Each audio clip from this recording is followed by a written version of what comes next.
It always comes to this.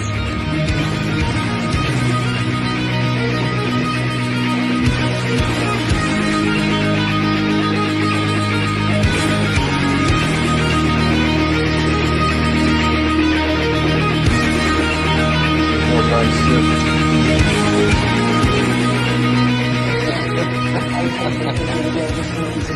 Hey there guys, today I just wanted to do a bit of a different one.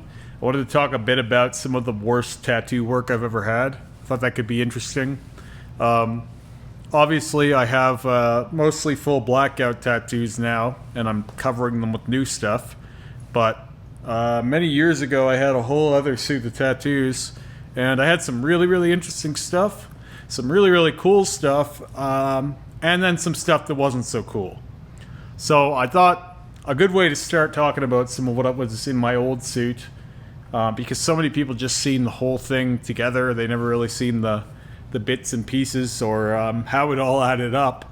I thought I'd talk about the worst tattoo, in my opinion, that I ever had. And I think I had a few pretty bad ones, but one was remarkably terrible, and I'm going to put it in here. But first I'm going to tell the story of how it came to be. So I want to say this was 2011. I was dating a girl from Ontario, and then I ended up going to see her, to spend some time with her and her family, meet them, and she ended up moving here to live with me for a while. We ended up getting engaged eventually, but that's not really the point. The point here is she had a tattoo artist that she'd been going to for a while. I had quite a few tattoos at this point already.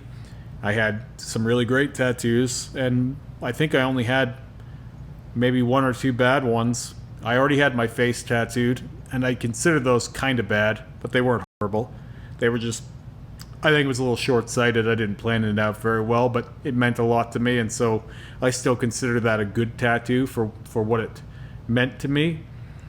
But the tattoo that I got while I was visiting my girlfriend in Ontario was horrific. So I'm going to see if I can find them and put them in this video, but I had two neck tattoos at this time. I got them both done by Rick, the guy who's doing most of my work now. I had a little Grim Reaper toy when I was young that had like a dagger attached to it, and I wanted like a small version of that on my neck. So he did that. He did it like 1-to-1 with the old dagger toy, which ironically I ended up giving to my son. He thought it was hilarious that he had a toy of something that was tattooed on me. But anyway, he did 1-to-1 that dagger on my neck, but it was very small. So it was really freakishly detailed, and I think it took him around 3.5 hours to do it, even though it was so small, just because there was so much detail in it. It had a little red eye on the handle of the dagger.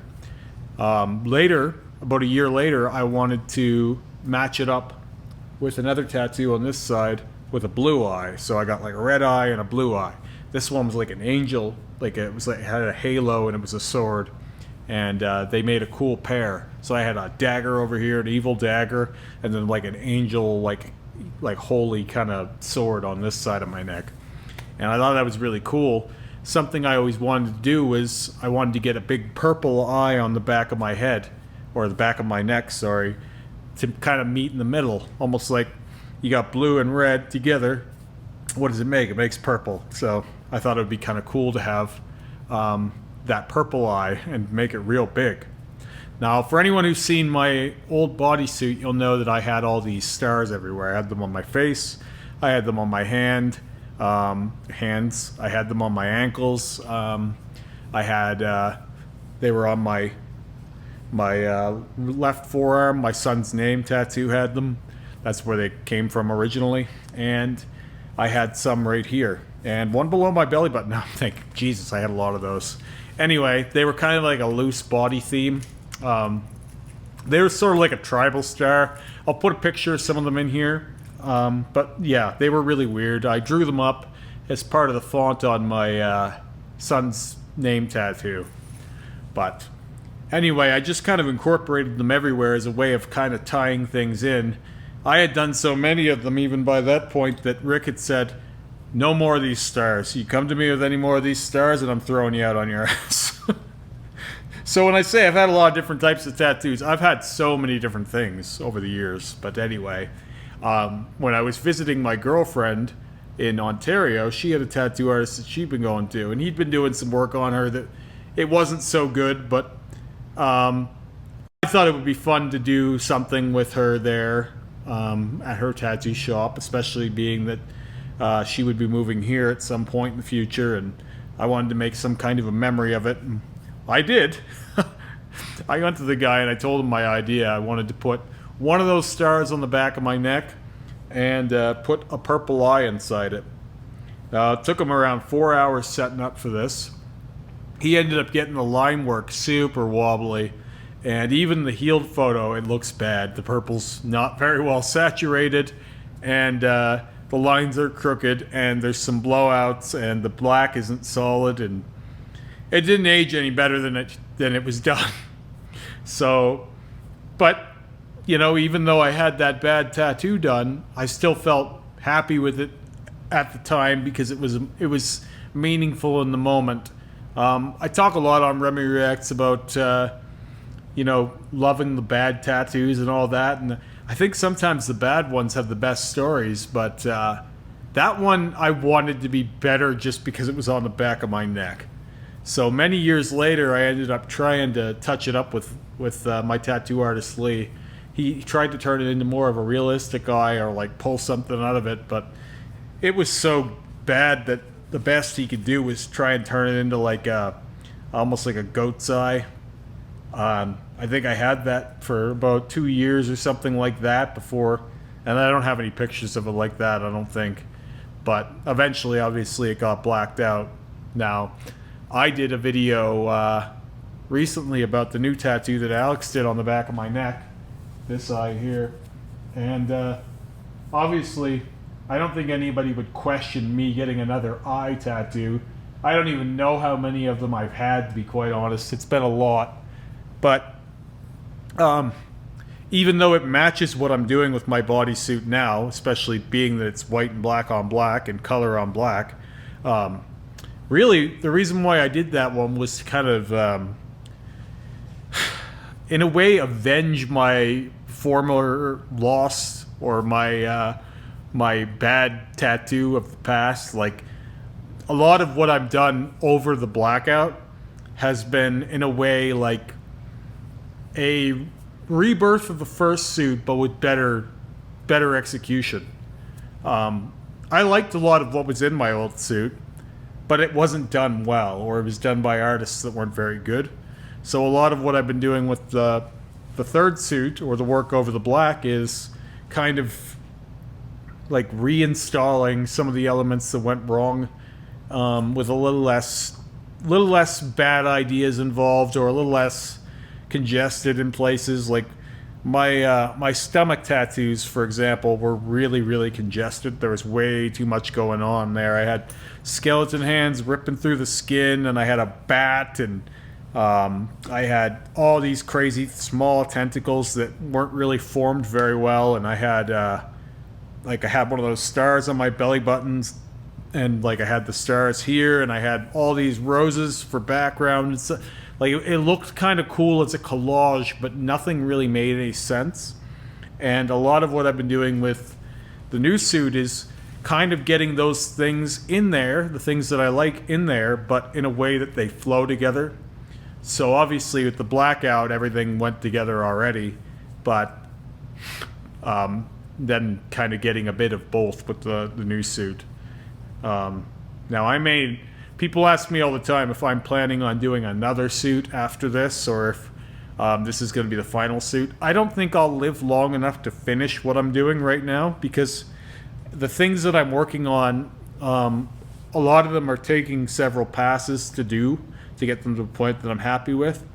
And a lot of them are incredibly detailed as well, so they're going to take an amount of time that even for my first suit wasn't typical. Like, I got that terrible eye on the back of my neck, It was god awful, and the guy didn't do a good job. He didn't care. He was never going to see me again, whatever. But he still was able to do that in one session, and the purple was still kind of there, even though he couldn't saturate.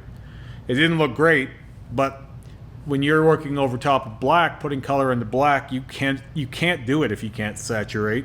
And even when you can, you're most likely going to have to do it twice. You're most likely going to have to touch it up. So a lot of the old mistakes that would have been forgivable just aren't anymore, and so it demands a level of commitment that wouldn't have been present at that time in my life, or a level of financial stability as well. So part of the reason why it was okay to go to someone like that for me was it was cheap enough and it was going to be a one-off. I couldn't go to that guy now. That guy couldn't do that purple eye on the back of my neck over Blackout, and he wouldn't think it was possible. He wouldn't think that he couldn't do it because he's a hack. He wouldn't think that he couldn't do it because he had no talent. He would think that he couldn't do it because it's impossible. But then again, he could barely saturate color on regular skin, let alone traumatized Blackout skin.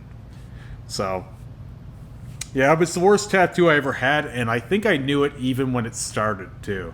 I think as it started, I was like, this is going to be the worst tattoo I ever get. And one day I'll be telling a story about this. I think I thought that in the moment.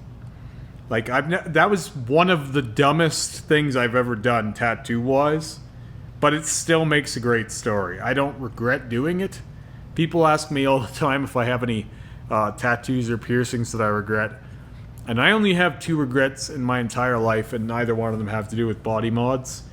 Everything I've done with tattoos and piercings, I feel very good about. I feel like I've learned something from, or they've enriched my life in some way.